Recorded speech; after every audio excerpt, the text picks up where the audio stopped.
ये वीडियो में हम डिस्कशन करने वाले हैं साइंस square test for hypothesis testing. वैसे तो हम साइंस स्क्वायर टेस्ट पे एक ऑलरेडी वीडियो बना के रखा है for the normal observation, but इसमें सेकंड वेराइटी ये है कि अगर डेटा है वो नॉर्मली मेजरेबल नहीं है, यानी कि क्वांटिटिव डेटा है, सॉरी क्वांटिटिव तो मेजरेबल होता है बट क्वालिटेटिव डेटा है ना, क्वालिटी वाइज, तो फिर मेथड थोड़ी हमें चेंज करनी पड़ेगी। इसको हम बोलेंगे इंडिपेंडेंस ऑफ एट्रीब्यूट्स, यानी कि वैल्यू जब हम मेजर नहीं कर सकते उस वक्त। मेजर एट्रीब्यूट्स का मतलब हम मेजर अगर कर सकते हैं तो उसके लिए ऑलरेडी मैंने वीडियो बना के रखा है। मेन फार्मूला ये है ना, chi square is equal to summation of F O यानी कि observe frequency minus F E यानी कि एक्सपेक्टेड फ्रीक्वेंसी, डिफरेंस का स्क्वायर कर देंगे divided by expected frequency, ratio है उसका समेशन कर लेंगे तो वो साइन स्क्वायर मिलेगा एंड रिमेनिंग स्टेप्स है।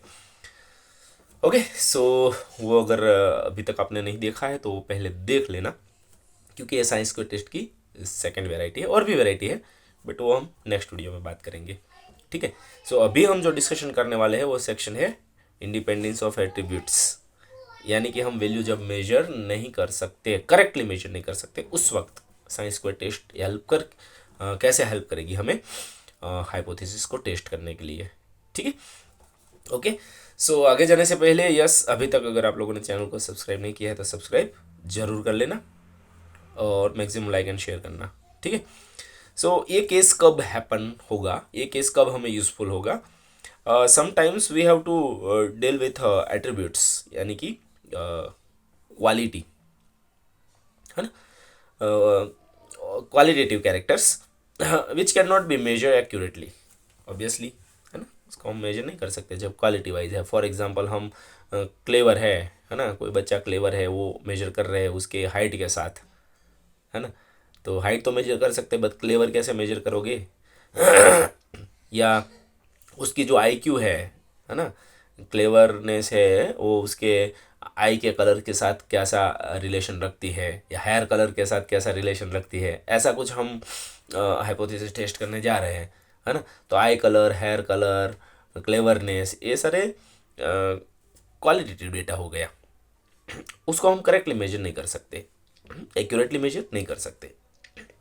तो वो केस में हम क्या करेंगे? So yes, can not be measure accurately although items can be divided into two और मोर कैटेगरीज। सो मेजर तो करेक्टली नहीं कर सकते बट उसको कैटेगराइज कर सकते हैं, एवरेज, लो, हाई, है ना।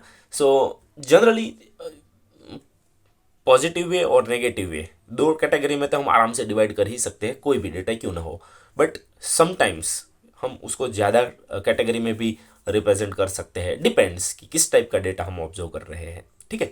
सो ये जो कैटेगराइज करके हम ऑब्जर्वेशन कर रहे हैं उसको जिस टेबल थ्रू हम रिप्रेजेंट करते हैं उसको क्या बोलते हैं? Contingency table. Contingency table, contingency table क्या है वो एक एग्जाम्पल थ्रू समझ लेते हैं पहले, just character through, notation wise, है ना, बाद में हम एग्जाम्पल भी सॉल्व करेंगे। सो नोटेशन वाइज मान लेते हैं कि हमारे पास जो कैटेगरी है वो मैं नाम दे देता हूँ ए एंड बी, ठीक है। सो एक ए टाइप का डेटा है, दूसरा है बी टाइप का डेटा, और यस उसमें सब कैटेगरी सपोज तीन तीन ले लेते हैं, ठीक है। सो बी है उसमें category suppose B1, B2, B3, तीन तरीके की जो क्वालिटी है वो हम मेजर कर रहे हैं, और ए में बी मान लेते, तीन ले लेते हैं बट वो कुछ भी वेरी कर सकता है, ठीक है। सो A1, A2 एंड A3, उसमें तीन क्वालिटी है वो हम मेजर कर रहे हैं, ठीक है। सो यहाँ हमें समेशन मिलेगा। ओके सो ये जो डेटा होगा A1 B1, A1 B2, ये प्रैक्टिकल में या प्रॉब्लम में हमें ऑलरेडी प्रोवाइड कर दिया जाएगा, या हम थ्रू ऑब्जर्वेशन फाइंड कर सकते हैं, ठीक है, प्रैक्टिकली। सो A1 B1, A1 B2, A1 B3, similarly A2 B1, A2B2, A2B3, A3B1, A3B2, A3B3, तो ये सारा डेटा होगा हमारे पास। ठीक है, अब ये जस्ट मल्टीप्लिकेशन नहीं है, और मैं आप लोगों को पहले बता दूं, ये जैसे मैट्रिक्स में या नॉर्मल टेबल में हम करते हैं, ये ऐसा ऐसा केस ही नहीं है। ठीक है, बट यस, ये कैटेगरी और ये कैटेगरी को दोनों को हम ऑब्जर्व करें तो कितने ऑब्जर्वेशंस मिल रहे हैं वो प्योर फिगर होगा, नॉर्मल मल्टीप्लिकेशन नहीं है ना। जैसे कि यहाँ 2 है, यहाँ 5 है, तो 5 2 10, यहाँ 10 हो जाएगा, नहीं, नॉर्मल मल्टीप्लिकेशन नहीं है, ये जस्ट हम डेटा को नोटेशन दे रहे हैं।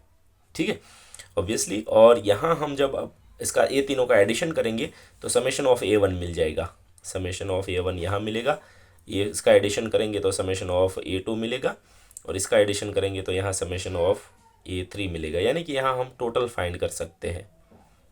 और फाइनली अगर ये तीनों समेशन का हम ऐड कर देंगे तो यहाँ हमें ग्रांड टोटल यानी कि कैपिटल N मिल जाएगा, जितना डेटा हम ऑब्जर्व कर रहे हैं वो पूरा टोटल यहाँ मिलेगा। सिमिलरली अगर हम कॉलम टोटल करने जा रहे हैं तो यहाँ हमें समेशन ऑफ स्मॉल b1 मिलेगा, यहाँ हमें समेशन ऑफ स्मॉल b2 मिलेगा, यहाँ हमें समेशन ऑफ स्मॉल b3 मिलेगा।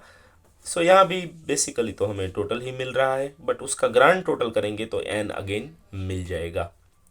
ठीक है, सो यस, इसको बोलते हैं कंटिंजेंसी टेबल। ठीक है, तो प्रॉब्लम जब हमें सॉल्व करना, हमें ढूंढना होगा ये ए एंड बी के बीच में रिलेशन, है ना, रिलेटेड है नहीं है, तो वो हम कैसे फाइंड करेंगे। तो फॉर्मूला तो वैसे भी हमें पता है ना, साइंस स्क्वायर टेस्ट में फॉर्मूला तो यही है, F O minus F E upon F E. But F O का मतलब क्या है, ऑब्जर्व फ्रीक्वेंसी, वो तो यहाँ होगी, है ना, ये सारी ऑब्जर्व फ्रीक्वेंसी ही है टेबल के अंदर जो है वो, है ना। ये तो हम किसके लिए डेटा है वो हम बोल रहे हैं, अदरवाइज ये जो रेक्टेंगल में आपको दिखाई दे रहा है सर्कुलर कर हो डेटा, वो सब हमारी एफ ई होगी, है ना, यानी कि सॉरी एफ ओ होगा, observe frequency through practical data हमारे पास अवेलेबल होगा। So F O is already given, are given through table. अब क्वेश्चन ये है कि हमें जब समेशन करना होगा ना फ्रीक्वेंसीज का, तब कैसे करेंगे। तो उस वक्त हमें एक टेबुलर फॉर्म में कॉलम में अरेंज करना पड़ेगा, और ये तो मल्टी 2 डायमेंशनल टेबल है। तो उस वक्त हम ये जेड के फॉर्म में जाएंगे, पहले ये डेटा लिखेंगे, फिर डेटा ये लिखेंगे, फिर ये डेटा लिखेंगे, फिर यहाँ से चले जाएंगे यहाँ, उसके बाद ये इसका टर्न आएगा, इसके बाद फिर से हम यहाँ आ जाएंगे, फिर यहाँ, समझ में आ रहा है। तो जेड के फॉर्म में हम उसको डिकोड करेंगे और पूरा एक कॉलम बना देंगे। जब हम टेबल बनाएंगे तब एक कॉलम में ये सारा वैल्यू हम ले लेंगे। ठीक है, सो पहली row, then second row, then third row. Okay, जब हम एग्जाम्पल करेंगे तब, तो ऐसे हम एफ ओ लिख सकते हैं। अब क्वेश्चन ये आएगा एफ ई कैसे निकालोगे, है ना, क्योंकि F O and F E दोनों होगा, उसके बाद ही हम साइन स्क्वायर कैलकुलेट कर सकते हैं।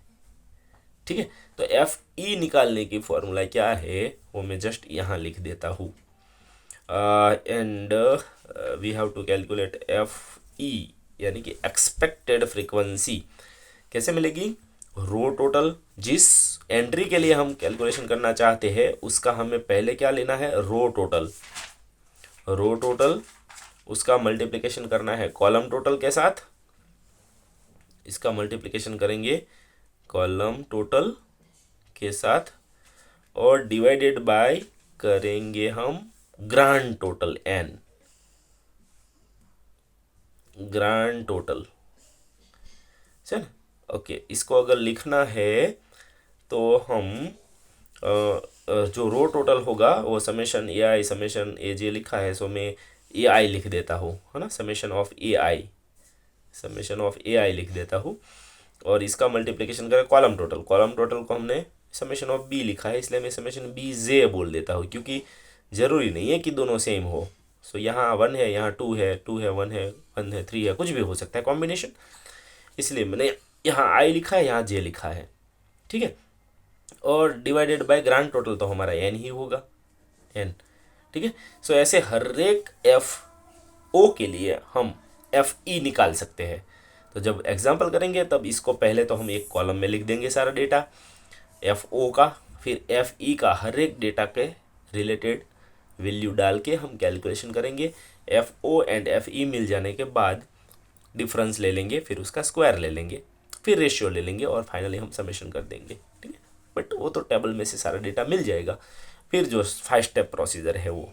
ठीक है, सो चलो यही प्रोसीजर पूरी एग्जाम्पल थ्रू समझ लेते हैं।